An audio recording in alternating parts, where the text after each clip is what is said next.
43ാമത് കേരള സംസ്ഥാന sub junior handball championship Kozhikode നടക്കും. കേരളത്തിലെ യുവ ഹാൻഡ്ബോൾ പ്രതിഭകളെ കണ്ടെത്താനും അവരെ മികച്ച നിലവാരത്തിലേക്ക് ഉയർത്തുവാനും ലക്ഷ്യമിട്ടാണ് കേരള ഹാൻഡ്ബോൾ അസോസിയേഷൻ സംസ്ഥാന ചാമ്പ്യൻഷിപ്പ് സംഘടിപ്പിക്കുന്നത്.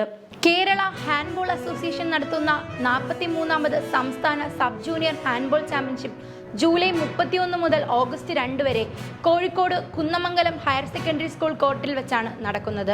കേരളത്തിലെ വിവിധ ജില്ലകളിൽ നിന്നുള്ള സബ് ജൂനിയർ ആൺകുട്ടികളുടെയും പെൺകുട്ടികളുടെയും ടീമുകൾ ഈ കൗമാര കായിക മാമാങ്കത്തിൽ കിരീടത്തിനായി നേർക്കുനേർ പോരാടും. കേരളത്തിന്റെ വിവിധ ഭാഗങ്ങളിൽ നിന്നുള്ള മികച്ച കളിക്കാരെ അണിനിരത്തിക്കൊണ്ട് അതാത് ജില്ലാ അസോസിയേഷനുകൾ ശക്തമായ പരിശീലനമാണ് ടീമുകൾക്ക് നൽകിയിട്ടുള്ളത്. വരാനിരിക്കുന്ന ദേശീയ സബ് ജൂനിയർ ചാമ്പ്യൻഷിപ്പിലേക്കുള്ള കേരള സംസ്ഥാന ടീമിനെ തിരഞ്ഞെടുക്കുന്നതും ഈ ടൂർണമെന്റിലെ മികച്ച പ്രകടനങ്ങളുടെ അടിസ്ഥാനത്തിലായിരിക്കും. മത്സരങ്ങൾ കേരള ഒളിമ്പിക് ഒഫീഷ്യൽ യൂട്യൂബ് ചാനലിലൂടെ കായിക പ്രേമികൾക്ക് തത്സമയം കാണാനുള്ള സൗകര്യവും അസോസിയേഷൻ ഒരുക്കിയിട്ടുണ്ട്.